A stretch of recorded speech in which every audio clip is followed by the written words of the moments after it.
আপনারা হয়তো অনেকেই প্রায় খেয়াল করেন যে বিভিন্ন সময় বিভিন্ন ধরনের যুগান্তকারী আবিষ্কারের খবর আমাদের সামনে চলে আসে, বেশ কিছুদিন সেটা নিয়ে মাতামাতি হয়, আবার হঠাৎ কোনো এক কারণে হারিয়ে যায়। যেমন সাপোজ মনে করেন মাঝে মাঝেই আমরা শুনি যে ক্যান্সারের বিভিন্ন ধরনের ওষুধ তৈরি হয়ে গিয়েছে, এখন আর ক্যান্সারে মানুষকে মরতে হবে না, খুব সহজেই সেই ওষুধের মাধ্যমে মানুষজন ঠিক হয়ে যাবে। তারপর হঠাৎ আবার কিছুদিন পর সেই আবিষ্কারের কোনো প্রকার খবরাখবর পাওয়া যায় না, পুরোপুরি হারিয়ে যায়। কি মনে হয় কেন এগুলো হয়? একটা সহজ উদাহরণ দেই। মনে করেন হঠাৎ একদিন এমন একটা ডিভাইস আবিষ্কার হয়ে গিয়েছে, সাপোজ একটা ইঞ্জিন আবিষ্কার হয়ে গিয়েছে, যে ইঞ্জিন অপারেট করতে কোনো প্রকার পেট্রোল ডিজেল বা কোনো প্রকার অয়েল লাগে না, পুরোপুরি পানিতে চলে সেই ইঞ্জিনটা। অর্থাৎ আপনি পানি দিলেই সেই ইঞ্জিনটা চলে। তাহলে কি হবে? এই আবিষ্কারটার ফলে আমরা যারা সাধারণ মানুষ আছি তারা খুবই খুশি হব যে এখন থেকে আমাদের গাড়ি ঘোড়া চালানোর জন্য আর তেল লাগবে না, তেল কিনতে হবে না, অ্যাভেলেবেল পানির মাধ্যমেই আমরা ইঞ্জিনটাকে চালাবো। কিন্তু বিষয়টাকে যদি আরেকটু ডিপলি চিন্তা করেন তাহলে দেখবেন তেলের ইঞ্জিনের পরিবর্তে যদি পানির ইঞ্জিন চলে আসে তাহলে গ্লোবাল যে তেলের ইকোনমিটা আছে সেটা পুরোপুরি কোলাপস করবে।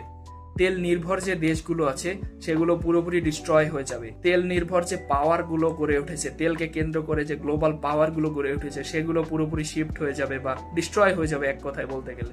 তারপর তেলের উপর ডিপেন্ড করে যারা জীবন ধারণ করে যে সকল ওয়ার্কার আছে তারাও মোটামুটি তাদের এক্সিস্টেন্সও মোটামুটি হুমকির মুখে পড়বে। হয়তো এই আবিষ্কারের ফলে আমরা যারা মোটামুটি এরকম ছোটখাটো অনুন্নত দেশের নাগরিক আছি তাদের উপর কোনো প্রকার নেগেটিভ প্রভাব পড়বে না, আমাদের উপর পজিটিভ প্রভাবই পড়বে। তবে সমস্যাটা হবে গ্লোবাল যারা পাওয়ার আছে, যারা সুপার পাওয়ার আছে তাদের উপর। আবার মনে করেন হঠাৎ কোনো একদিন ক্যান্সারের একটা ওষুধ আবিষ্কার হয়ে গেল, সাধারণ একটা ওষুধের মতো ক্যান্সার হলে কারো, সে যদি সেই ওষুধটা খায় তাহলে তার ক্যান্সার ঠিক হয়ে যাবে। তাহলে কি হবে আরেকবার চিন্তা করেন। এই ক্যান্সারের উপর বেস করে যে মেডিকেলের যত ইকোনমি গড়ে উঠেছে সেগুলো ডিস্ট্রয় হয়ে যাবে।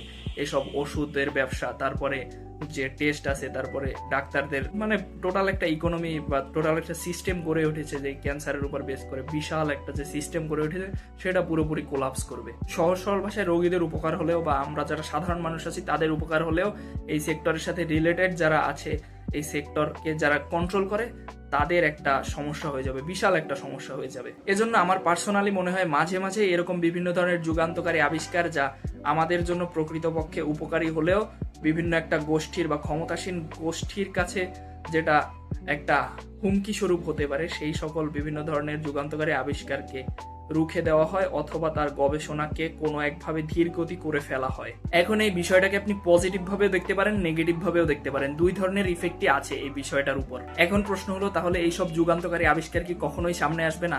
এক্ষেত্রেও আমার পার্সোনালি যেটা মনে হয় যে ক্ষমতাসীন দেশগুলো সবসময় চাবে যে এই সকল যুগান্তকারী আবিষ্কারগুলো ধীর গতি করে দিতে। বর্তমানের চেয়ে 50 বা 100 বছর পরে যাতে এইগুলো সামনে আসে তারা অবশ্যই সেটা চাবে। আর এই 50 বা 100 বছরে তারা তাদের ইকোনমিটাকে, তাদের পুরো সিস্টেমটাকে পেছনে পেছনে সেভাবে ডিজাইন করতে থাকবে যে হঠাৎ এরকম একটা চেঞ্জ এলে যাতে তাদের এক্সিস্টেন্স কোনো প্রকার সমস্যার মধ্যে না পড়ে। এখন একটা জিনিস চিন্তা করেন, আপনি যে 2020 বা 21 সাল থেকে এআই এর নাম শোনা শুরু করেছেন, এআই ইউজ করা শুরু করেছেন, সেই এআই কি তাহলে 2020 বা 21 সালেই তৈরি হয়েছিল, অথবা তৈরি হওয়ার সাথে সাথেই কি আমাদের জন্য উন্মুক্ত করে দেওয়া হয়েছিল? এই বিষয়টা একটু ডিপলি চিন্তা করুন। ক্ষমতা খুবই খারাপ একটা জিনিস, সাধারণ মানুষের স্বার্থ অনেক সময় উপেক্ষা করতে হয় টিকে থাকতে হলে, টিকিয়ে রাখতে হলে।